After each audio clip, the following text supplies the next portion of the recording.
अमन physics classes YouTube channel में आपका स्वागत है। मैं मिथिलेश पाठक। आज हम लोग फिजिक्स के बहुत इंपॉर्टेंट एक खंड है ऑप्टिक्स, इसी को शुरू करने जा रहे हैं। ऑप्टिक्स जो प्रकाशिकी उसका हिंदी होता है, प्रकाश से संबंधित हम लोग पढ़ेंगे। और 10th क्लास में हम लोग प्रकाश वास्तविक प्रतिबिंब, काल्पनिक प्रतिबिंब, दर्पण, लेंस इत्यादि पढ़ चुके हैं। तो हम लोगों को यहाँ भी वो पढ़ना है, लेकिन उतना ही नहीं पढ़ना है, हम लोग को प्रकाशिकी में बहुत विस्तृत पढ़ना है। 5-6 चैप्टर आपको पढ़ने को मिलेगा। और तो चलिए देखते हैं प्रकाशिकी क्या है।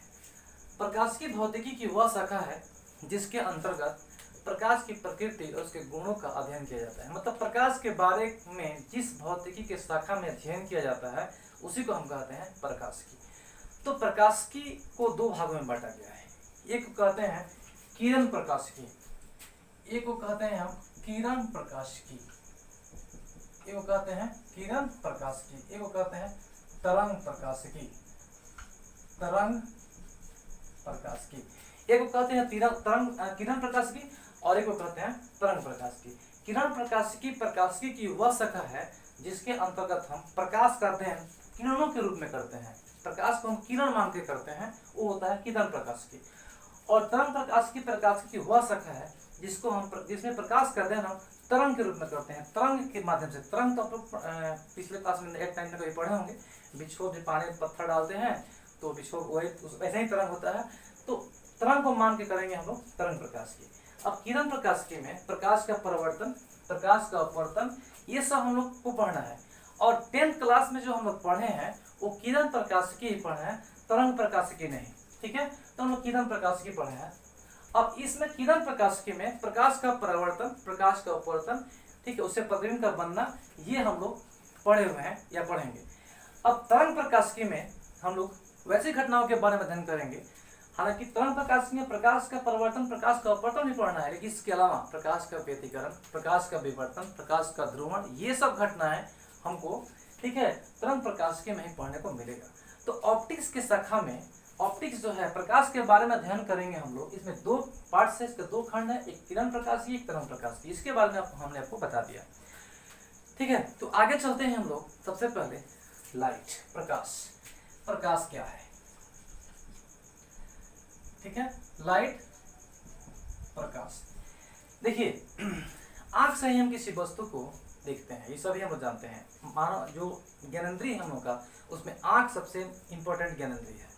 आंख के द्वारा ही किसी वस्तु को देखा जाता है। लेकिन रात की अंधेरी कोठरी में आंख वाला आदमी भी किसी वस्तु को नहीं देख सकता है।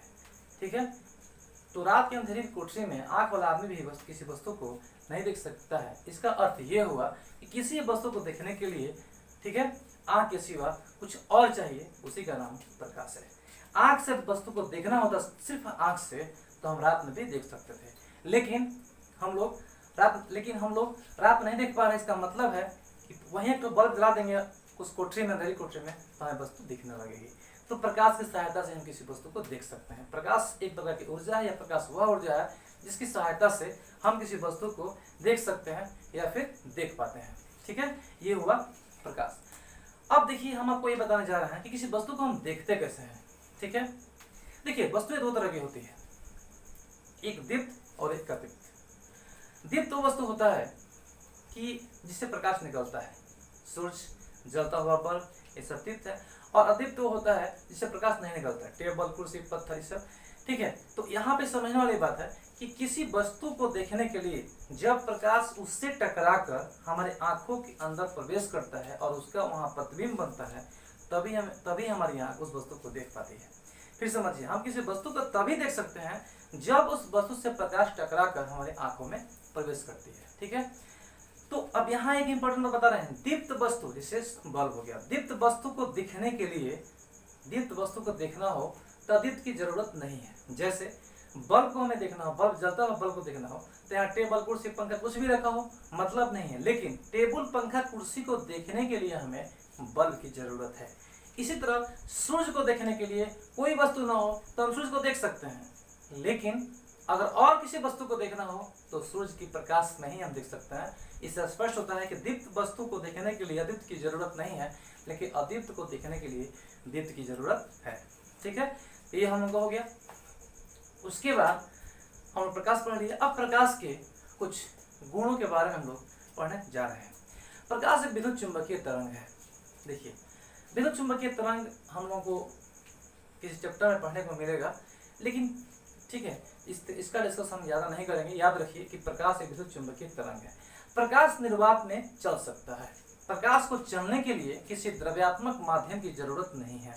जैसे कि सूर्य का प्रकाश पृथ्वी पर पहुंचता है तो बहुत सा ऐसा भाग है जहां पर हवा भी नहीं है, निर्वात है, बिल्कुल खाली है, तो प्रकाश वहां से भी गुजरता है। इससे साबित होता है कि प्रकाश निर्वात में भी चल सकता है। प्रकाश को चलने के लिए किसी माध्यम की जरूरत नहीं है।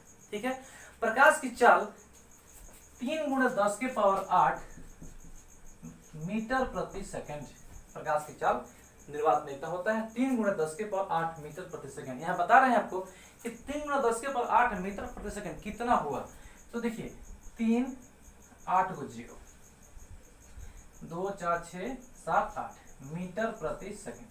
अब किलोमीटर पर चेंज करेंगे, 1 2 3 4 5 6 7 8, तो किलोमीटर में चेंज करेंगे तो 1000 से हम इसमें डिवाइड करेंगे, तो 1 2 3 4 किलोमीटर प्रति सेकंड। 1 सेकंड में इतना किलोमीटर। तो प्रकाश का स्पीड बहुत ही तेज होता है। सूर्य से पृथ्वी पर प्रकाश पहुंचने में 8 मिनट कुछ सेकंड समय, 8 मिनट से ज्यादा लगता है। ठीक है, इतना देर हमको प्रकाश को पहुंचने में लगता है। तो प्रकाश के बारे में हम लोग पढ़ लिए। हाँ, एक बात और इसमें लिखा है कि प्रकाश जब एक माध्यम से दूसरे माध्यम में जाता है तो प्रकाश की चाल बदल जाती है और उसकी दिशा बदल जाती है, चाल में परिवर्तन हो जाता है, और इसी घटना को प्रकाश का अपवर्तन कहते हैं। ये हम लोग बाद में पढ़ेंगे। ठीक है, प्रकाश का परिवर्तन, प्रकाश का अपवर्तन क्या है। अभी तक पढ़े संक्षिप्त विवरण में बता दूं कि प्रकाशिकी हम लोग पढ़े थे, भौतिकी की वह शाखा जिसके अंतर्गत प्रकाश से हम उसके गुणों का अध्ययन किया जाता है। प्रकाशिकी हो गया, 2 भाग में प्रकाशिकी को बांटा गया है, एक किरण प्रकाशिकी, एक तरंग प्रकाशिकी। तो किरण प्रकाशिकी वो है जिसमें प्रकाश का अध्ययन किरण को मानकर किया गया है, और तरंग प्रकाशिकी वो है जिसमें प्रकाश का अध्ययन तरंग के रूप में किया जाता है। ठीक है, तो इसमें प्रकाश का परिवर्तन अपवर्तन, इससे प्रतिबिंब का बनना, यही घटना पढ़ना है। और 10th क्लास में जो हम लोग पढ़े हैं वो किरण प्रकाशिकी ही है। ठीक है, तो अब तरंग प्रकाशिकी को हम लोग यहाँ पर पढ़ेंगे। तरंग प्रकाशिकी में कुछ ऐसे भी घटनाएं हैं जिसमें किरण प्रकाशिकी से उसका वर्णन संभव नहीं है, जैसे प्रकाश का व्यतिकरण, प्रकाश का विवर्तन, प्रकाश का ध्रुवण इत्यादि हम लोग तरंग प्रकाशिकी में ही पढ़ेंगे। उसके बाद प्रकाश हम बता दें, प्रकाश वह भौतिक कारक है या एक प्रकार की ऊर्जा है जिसकी सहायता से हम किसी वस्तु को देख सकते हैं। और प्रकाश के गुण हम 4-5 बताए थे। विद्युत चुंबकीय तरंग है, निर्वात में भी चल सकता है, उसे चलने के लिए किसी माध्यम की आवश्यकता नहीं है। प्रकाश की चाल 3 × 10⁸ मीटर प्रति सेकंड है। और प्रकाश जब एक माध्यम से दूसरे माध्यम में जाता है तो अब उसका चाल में परिवर्तन होता है, उसकी दिशा बदल जाती है। इस घटना को प्रकाश का अपवर्तन कहते हैं। ये हम लोग का प्रकाश का गुण था। अब हम लोग पढ़ते हैं किरण। तो प्रकाश के गमन पथ की दिशा को किरण कहते हैं। ये किरण हो गया। अब यही किरण ज्यादा संख्या में होगा तो प्रकाश पुंज या किरण पुंज भी कहते हैं। तो ये हो गया प्रकाश पुंज। बहुत आसान इसका डेफिनेशन है। प्रकाश पुंज, किरणों के समूह को प्रकाश पुंज कहते हैं। अब ये 3 तरह का होता है, एक समानांतर किरण पुंज, ठीक है, अभिसारी किरण पुंज और अपसारी किरण पुंज। ठीक है, या संश्रित किरण पुंज, अपसरित किरण पुंज। तो समानांतर किरण पुंज ये है, सभी किरणें एक दूसरे के समानांतर हो। ठीक है, अब संश्रित किरण पुंज जो है ये है कि सभी किरणें एक बिंदु पर मिलती हो। स्थिर का निशान आप देखिए, ठीक है, यहाँ पे मिलती हो। और एक किरण जो यहाँ से